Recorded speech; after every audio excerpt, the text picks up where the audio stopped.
أهلا بكم في فيديو جديد من سلسلة تعلم أساسيات تصميم شبكات ري اللاندسكيب، استكمالا لجزء تصميم شبكات الري الموضعي.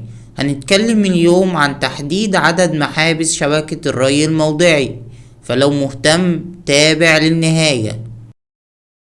هنتكلم اليوم إن شاء الله عن تحديد عدد المحابس الخاصة بشبكة الري الموضعي بأنواعها المختلفة، سواء تحديد عدد محابس النخيل والأشجار وتحديد عدد محابس العشبيات ومغطيات التربة والسياج الشجري.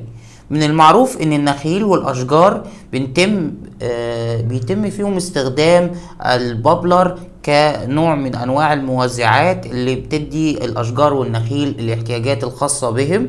وكنا اتكلمنا في الفيديو السابق على ان الاشجار بحط لها بابلر واحد وبيكون تصرفه في حدود 60 لتر على الساعة، اما النخيل فببتدي اضيف ليها 2 بابلر.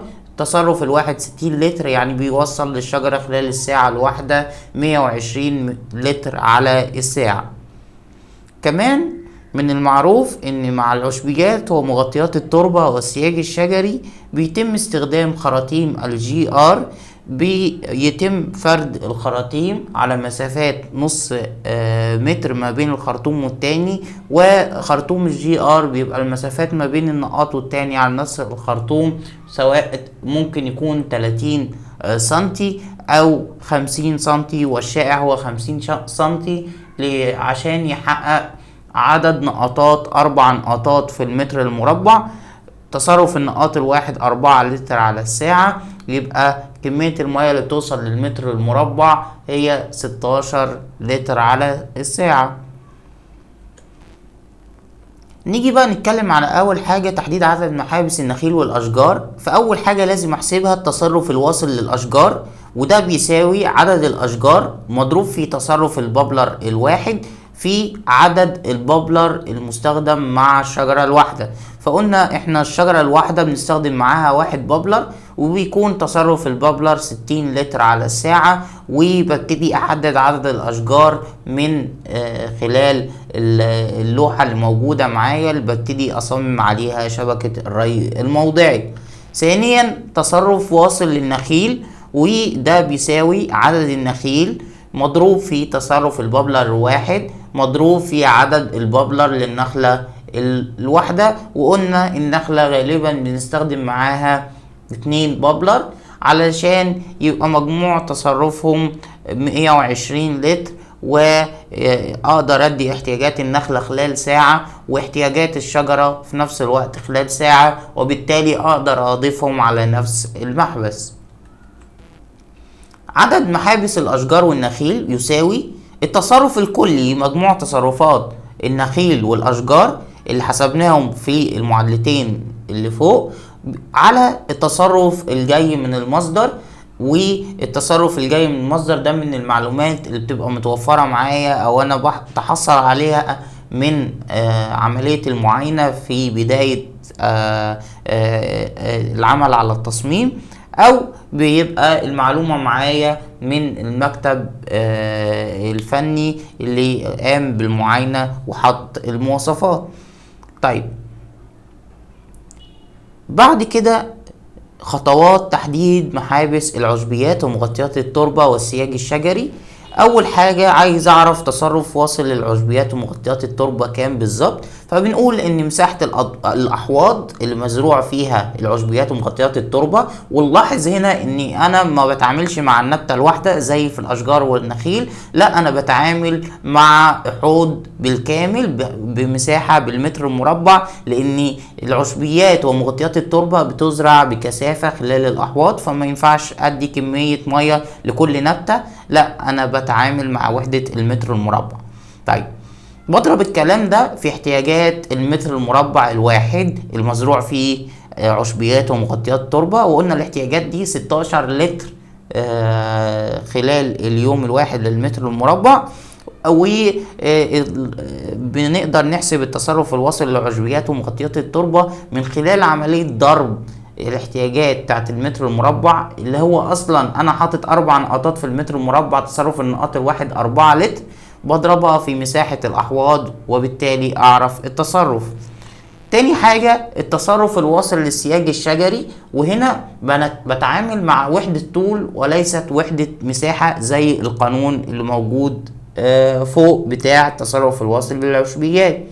التصرف الواصل للسياج الشجري بيساوي ضعف طول السياج الشجري بالمتر في عدد النقطات في المتر الطولي في تصرف النقاط الواحد. طب ليه ضعف طول السياج الشجري؟ ليه؟ لان السياج الشجري بيتم اسفله فرد خرطومين تنقيط على مسافة نص متر ما بين الخرطوم والتاني، وبالتالي لو طول السياج عندي 10 متر يبقى انا هفرد خراطيم بطول 20 متر. طيب عدد النقطات في المتر الطولي من الخرطوم، لو الخرطوم النقطات على مسافات نص متر، كل نص متر فيه نقاط، يبقى عندي نقطين في المتر الطولي. لو على مسافات 30 سنتي يبقى عندي 3 نقطات في المتر الطولي. لو على مسافات 25 سنتي يبقى عندي 4 نقطات في المتر الطولي. ولكن الشائع هو وجود عدد 2 نقاط في المتر الطولي. طيب في تصرف النقاط الواحد، خراطيم جي ار، اللفة بتاعت الخراطيم بيبقى ليها مواصفات. المواصفات دي بتقولي ان النقاط على مسافة كذا من النقاط الذي يليه، وتصرف النقاط الواحد بيساوي كذا لتر. وبالتالي شائع الاستخدام هو النقاط 4 لتر على الساعة، وزي ما قلنا عدد النقاطات في المتر الطولي شائع الاستخدام هو ايه؟ هو 2 نقاط في المتر الطولي. طيب يبقى كده عرفت التصرف واصل للعشبيات ومغطيات التربة، وعرفت التصرف الواصل للسياج الشجري. الخطوة اللي بعد كده ايه؟ عدد المحابس العشبيات ومغطيات التربة والسياج الشجري. وزي القانون اللي تعاملنا بيه مع الاشجار والنخيل، برضو بتعامل مع العشبيات ومغطيات التربة والسياج الشجري بنفس القانون. فوق عبارة عن التصرف الكلي للمزروعات دي على التصرف المصدر، وببتدي احدد عدد المحابس. بس في حسابات مختلفة شوية في حالة العشبيات ومغطيات التربة والسياج الشجري، هو تحديد عدد المخارج. انا ممكن يكون عندي في محبس واحد ولكن في اكتر من مخرج لخراطيم التنقيط. المخارج دي بتبقى على ايه؟ بيبقى عندي الماسورة المغذية للمخارج بتاعة المحبس بالكامل، دي ببتدي اطلع من عليها مخارج عبارة عن سادل بيطلع منه كوع 16 على نص، وببتدي افرد شبكة تنقيط فوق الارض. مفروض مجموع تصرفات النقطات اللي موجودة في شبكة التنقيط اللي فوق الارض لا يزيد عن 500 لتر على الساعة. وبالتالي لو مجموع التصرف مثلا 600 لتر يبقى انا لازم استخدم مخرجين مش مخرج واحد، وابتدي اقسم كميات المية على المخرجين. لو التصرف بتاعي 1200 لتر يبقى انا لازم استخدم 3 مخارج، بحيث ان تصرف المخرج الواحد لا يزيد عن 500 لتر. ونرجع للفيديو السابق كان فيه الشروط دي بالتفصيل. طيب عدد مخارج العشبيات ومغطيات التربة يساوي ايه؟ تصرف محبس العشبيات ومغطيات التربة على 500، وقلنا ال 500 ده رقم ثابت اللي هو تصرف المخرج الواحد 500 لتر على الايه؟ على الساعة. ونلاحظ لو الرقم طلع معايا فيه كسر، مثلا طلع 2 و1 من 10، 2 و2 من 10، يبقى عدد المخارج هيبقى كام؟ بقرب للرقم الأعلى وهو هيبقى 3 مخارج، وهكذا مع باقي الحسابات او باقي الارقام اللي ممكن تطلع.